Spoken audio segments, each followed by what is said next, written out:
हरे कृष्णा। सभी भक्तों का स्वागत है। तो बहुत दिनों के बाद हम क्लास रिज्यूम कर रहे हैं। तो आज हम भगवत गीता पे चर्चा नहीं करेंगे, भगवत गीता कल से करेंगे। आज कार्तिक, कल से कार्तिक स्टार्ट है। तो आज हम कैसे व्रत करना है, कैसे पालन करना है, क्या नियम लेने हैं, क्या नियम नहीं लेने हैं और क्या करना है, ये सब चीजें बताएंगे। और क्या फल है कार्तिक महीने का व्रत करने का, और क्या क्या हम आज संकल्प लेंगे। आज संकल्प डे है, कल से है ना कार्तिक महीना। क्या? हाँ हाँ, तो इस्कॉन में आज से बता रहे हैं ना, 9 अक्टूबर है ना, 7 बजे से। एक दिन पहले इस्कॉन संकल्प लेता है। आज दीप दिखाएंगे, संकल्प लेंगे, कल से दीप दान करने हैं। हाँ हाँ हाँ, तो करने हैं आज। ठीक है, तो एक फाइल है छोटी सी, उसको हम पढ़ते हैं।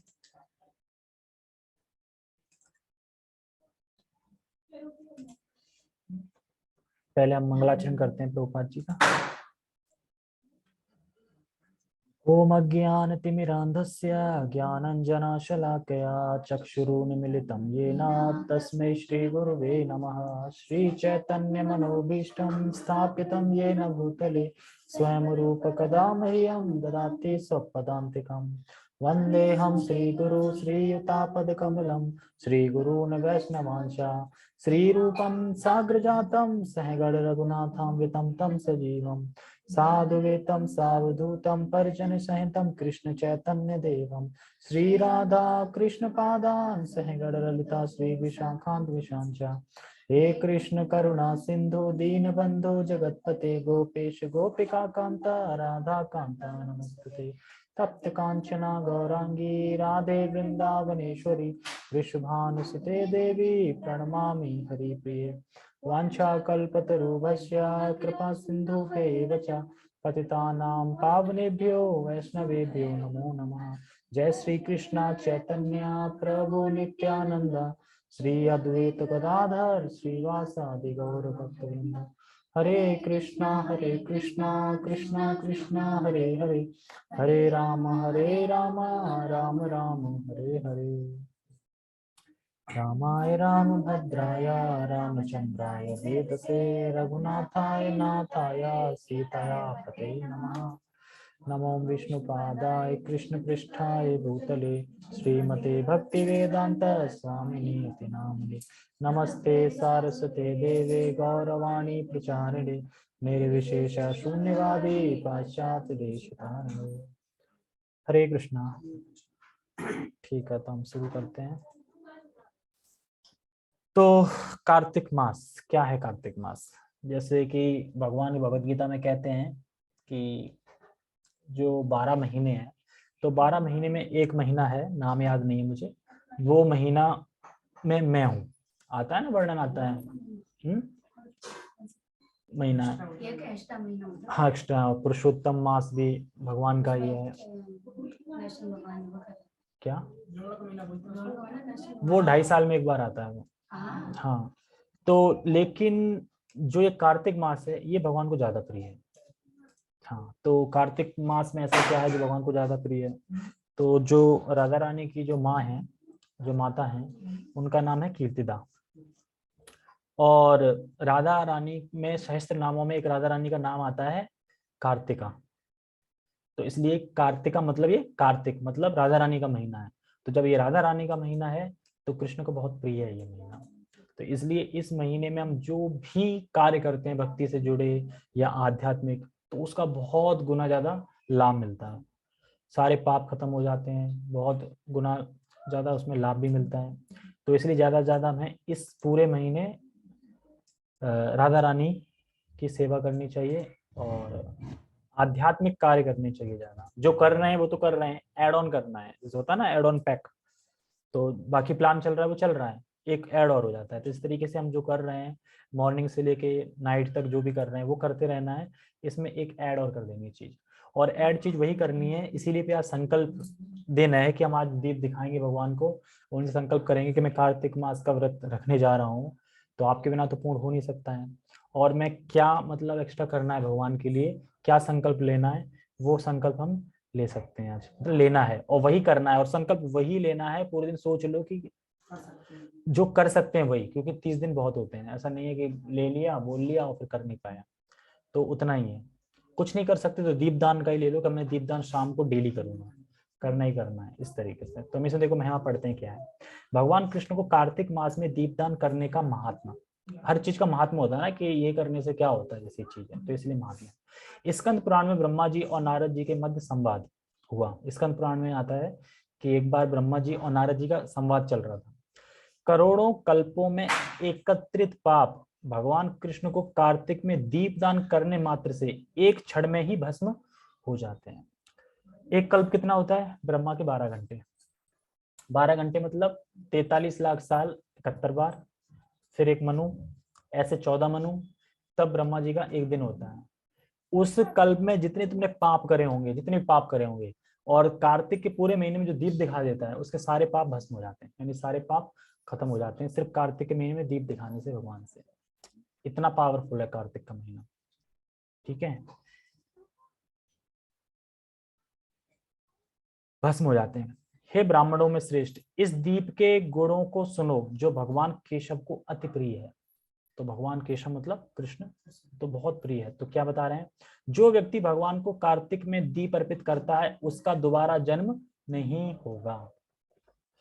खाली दीपदान करने से, जो भगवान को दीपदान करके भगवान बहुत प्रसन्न हो जाते हैं। जब दीपदान हम करते हैं भगवान को तो देख अरे ये तो बहुत अच्छा है, प्रसन्न हो जाते हैं और उसे अपना धाम दे देते हैं, इसलिए उसका दोबारा जन्म नहीं होता है। इसके लिए देखो स्कंद पुराण में 2 कथाएं आती हैं। जब सत्यभामा है जो भगवान की पटरानी में से एक, तो वो एक बार कृष्ण से पूछती हैं कि मुझे मेरा मतलब मैंने ऐसा किया किया जो मैं आपकी पटरानी हूँ, आपकी तो सहस्त्र रानियां हैं, 16,000 रानियां आपकी, लेकिन मैं उसमें प्रमुख पटरानी हूँ, तो ऐसा मैंने क्या किया? तो भगवान बताते हैं कि तुमने कार्तिक मास का व्रत का पालन किया था। तो बताते हैं कि एक देव शर्मा थे, उनके पिता सत्यभामा के पिछले जन्म में या किसी भी कल्प में, तो और उनका एक शिष्य भी था, तो नाम याद नहीं आ रहा। तो उन्होंने क्या करा, अपने शिष्य से ही अपने पुत्री की शादी करवा दी सत्यभामा की। फिर एक बार जब कुछ जंगल में पर्वतों में कुछ लेने गए थे पिता और वो दामाद उनका, तो उनको एक सांप ने काट लिया या फिर एक शेर ने खा लिया, जो भी है, तो उनकी मतलब मृत्यु हो गई। तो सत्यभामा ने बहुत दुख हुआ कि अकेली रह गई और गरीब थी, बिल्कुल कुछ कर नहीं सकती थी। तो फिर उन्होंने जैसे तैसे करके इधर उधर से लिया, कुछ उधार उधार ले ला के अंतिम संस्कार किया अपने पिताजी का और अपने पति का। और उसके बाद फिर वो पूरी तरीके से कृष्ण भक्ति में या मतलब भगवान की भक्ति में लग गई। और कार्तिक मास में जब कार्तिक का मास आया, तो जब उन्होंने व्रत रखा तो उसमें ठंडे पानी से नहाना होता है, नदियों में, किसी भी नदी में नहा सकते, गंगा हो, यमुना हो, सरस्वती हो। तो एक बार उनको ज्वर चढ़ाया, बहुत बुखार था, लेकिन फिर भी नहीं, मैं व्रत नहीं तोड़ सकती, मुझे नहाना है तो नहाना है। तो ठंडे पानी में गंगा में गई और वहीं उनके प्राण फकीर हो गए। तो उसके बाद सीधे भगवान से विष्णुदूत आए और उनको सीधा धाम ले गए। और एक मूषक की भी कथा आती है स्कंद पुराण में ही। मूषक मतलब चूहा, चूहा की भी कथा आती है स्कंद पुराण में, कि किस तरीके से वो देख रहा था ये क्या जल रहा है, अट्रैक्शन हुआ तो उसके पास गया, बात ही देखा कुछ खाने का होगा, तो कुछ खाया तो जो आग थी, अग्नि थी, तो पूंछ में उसके आग लग गई, तो वो बड़बड़ाने लगा, उछलने लगा। तो भगवान प्रसन्न हो गए, अरे मुझे दीप दिखा रहा है, मुझे दीप दिखा रहा है, तो बड़ा प्रसन्न हो गए वो। तो इस तरीके से उसे क्या है, फिर उसकी मृत्यु के बाद उसे दोबारा जन्म मिला, किसका? मनुष्य का। और फिर वो आगे भक्ति में लगा और फिर धाम गया। तो इस तरीके से बहुत सारी पुराणों में है कार्तिक मास की महिमा। तो इसलिए हमें कार्तिक मास में कुछ ना कुछ व्रत लेना चाहिए। ठंडे पानी से नहा सकते हैं, अगर बुखार है तो नहीं नहाना है, लेकिन बुखार नहीं है तो ठंडे पानी से नहा। ठंडे पानी में नहीं कि बर्फ डाल के डालो फिर नहाओ, जो निकल रहा है सीधा जो पानी है उससे, ठीक है। तो बता रहे हैं यहाँ पे उसका दोबारा जन्म नहीं होता। यह दीप दान कुरुक्षेत्र में सूर्य ग्रहण के समय या नर्मदा में चंद्र ग्रहण के समय प्राप्त होने वाले पुण्यों से करोड़ों गुना अधिक लाभ देने वाला है। यानी अगर हम कुरुक्षेत्र में पहुंच जाए और सूर्य ग्रहण पड़ रहा हो, तब हम क्या करें, सूर्य ग्रहण के समय अगर हम गायें दान कर रहे हैं या वहां पे स्नान कर रहे हैं, ठीक है, या चंद्र ग्रहण के समय मतलब स्नान कर रहे हैं और दान वगैरह दे रहे हैं, तो इससे जो कुछ भी पुण्य मिलते हैं, उन पुण्यों से करोड़ों गुना अधिक लाभ कार्तिक मास में दीप दिखाने से होता है, कार्तिक मास के व्रत करने से। तो कह रहे हैं हे ऋषिवर, जो व्यक्ति भगवान कृष्ण को इस महीने में दीपदान करता है तो उसके लिए अश्वमेध यज्ञ की क्या आवश्यकता है। अश्वमेध यज्ञ तो 100 यज्ञ करने पड़ते हैं, क्या आवश्यकता है। इस दीपदान से सभी नियत कर्म यद्यपि वे मंत्र क्रिया और पवित्रता से हीन भी क्यों ना हो, वे भी पूर्णता को प्राप्त होते हैं। मान लो कि कोई नियत कर्म कर रहा है, मंत्र क्रिया पवित्रता वे हीन है, मतलब नहीं कर पा रहा है, तो भी अगर ये कर रहा है तो वो पूर्णता माना जाएगा उसका, अगर वो कार्तिक मास का व्रत का पालन करता है। जो व्यक्ति कार्तिक में केशव को दीप दान करता है तो वह सभी प्रकार के यज्ञ कर लेता है। तो यानी अगर हम एक बार दीपदान कर रहे हैं तो यज्ञ कर रहे हैं, सारे यज्ञ कर रहे हैं, मतलब एक बार शाम को दीपदान किया मतलब यज्ञ कर लिया हमने बहुत सारे, फिर शाम को किया तो यज्ञ कर लिए। अब हम सोच रहे होंगे कि ऐसा कैसे, यहाँ तो हालात इतने खराब हैं, ये सब है, कैसे हो रहा है। तो देखो हमने कितने कल्पों से भटक रहे हैं। ब्रह्मा जी के कल्प है ना, कितने कितने जन्म हो चुके हैं हमारे, करोड़ों जन्म। अब करोड़ों जन्म में कितने पाप किए हैं, क्या किया है। मान लो कि भगवान की भक्ति तो नहीं करी, इतना तो पक्का है, करी होती तो भी होते नहीं, यहाँ पे नहीं करी है तो कितना इकट्ठा हो गया। इसीलिए इसमें लिखा है करोड़ों जन्मों के मतलब पाप खत्म हो जाते। करोड़ों जन्म पता नहीं हम कब से चल रहे हैं। ऐसा भी हो सकता है ना कि सृष्टि खत्म हुई, सृष्टि दोबारा हुई, मतलब कि एक ब्रीदिंग कर दी और फिर कर दी, तब से पढ़ेंगे, मतलब फिर कर्मों के हिसाब से मिल गया। तो जाने कितने जन्मों से है, उसका कोई काउंटिंग नहीं कर सकते। तो जब हम कार्तिक मास का करते हैं तो करोड़ों जन्म हो गए, फिर करेंगे फिर कार्तिक मास फिर करोड़ों हो गए, ऐसे कर करके धीरे जब समाप्त हो जाएगा और वो स्थिति आ जाएगी तो हम चले जाएंगे इस तरीके से।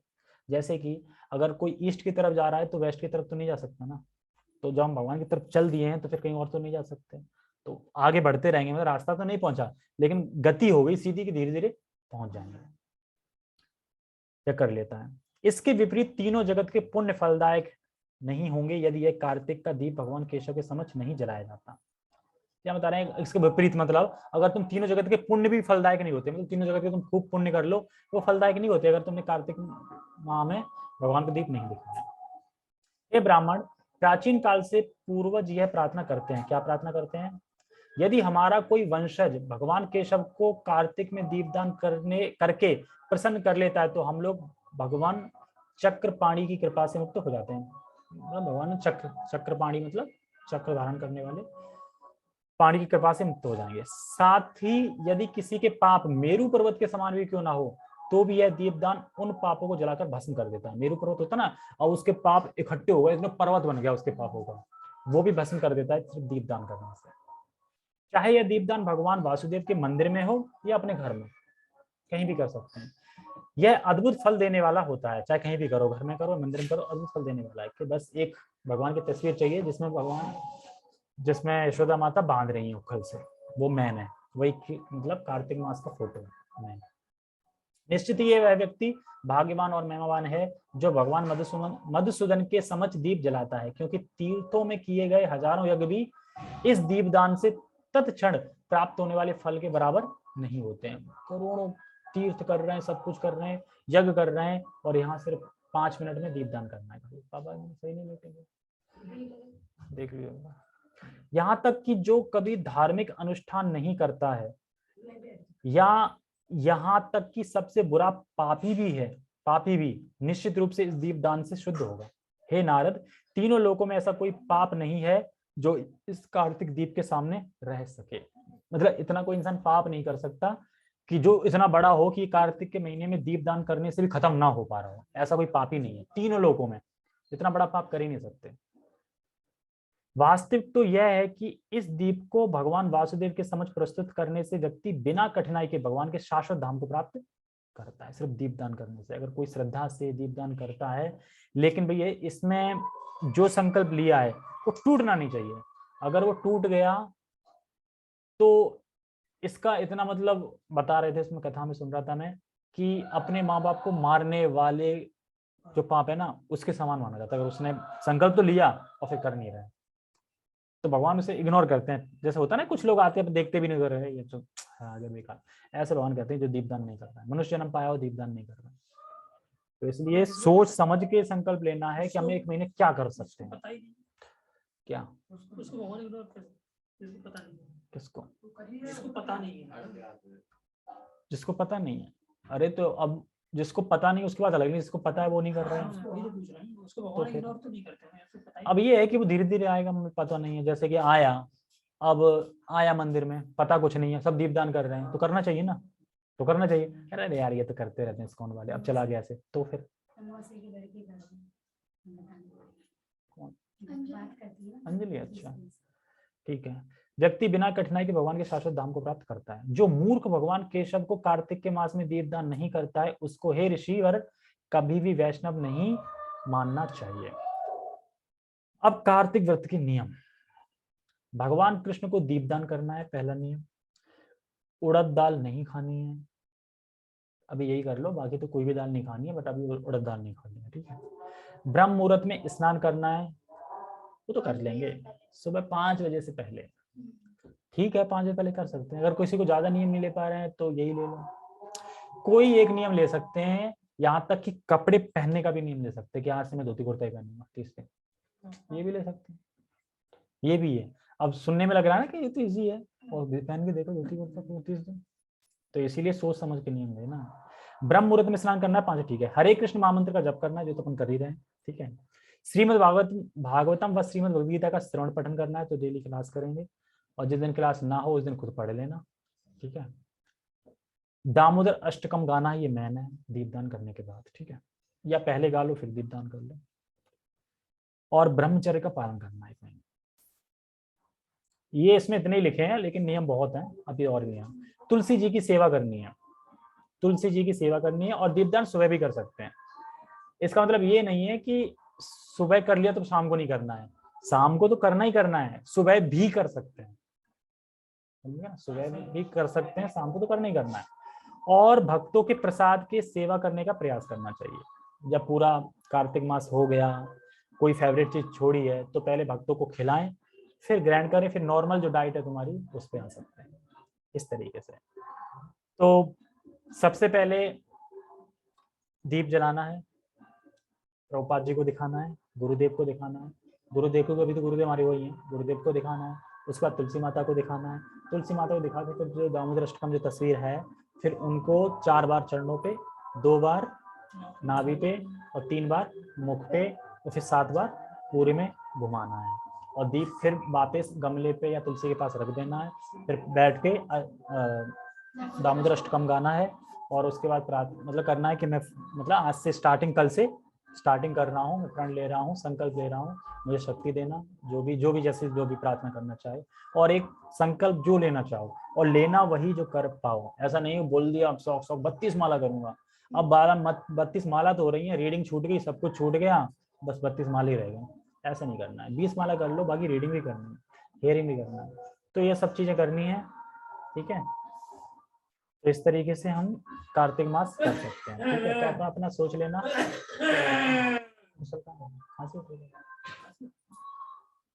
ठीक है, तो आज खाली यही बताना था। कल से देखो भगवत गीता क्लास रिज्यूम करेंगे। कहाँ क्या चल रहा था, भगवान के ऐश्वर्य का वर्णन चल रहा था, जैसे बता रहा था ना, गतिम धाता पितामह धाता में हूँ, सब चीजें चल रही थी।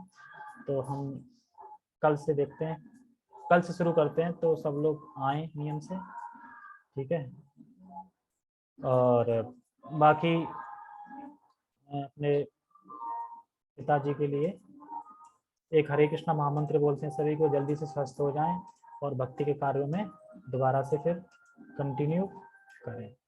हरे कृष्णा कृष्णा कृष्णा हरे हरे, हरे राम राम राम हरे हरे। जगत गुरु श्रील प्रभुपाद की जय, कार्तिक मास की जय, दामोदर अष्टकम की जय, दामोदर भगवान की जय, गौर प्रेमानंदे, हरि हरि बोल, हरे कृष्णा। ठीक है, सभी का बहुत बहुत धन्यवाद।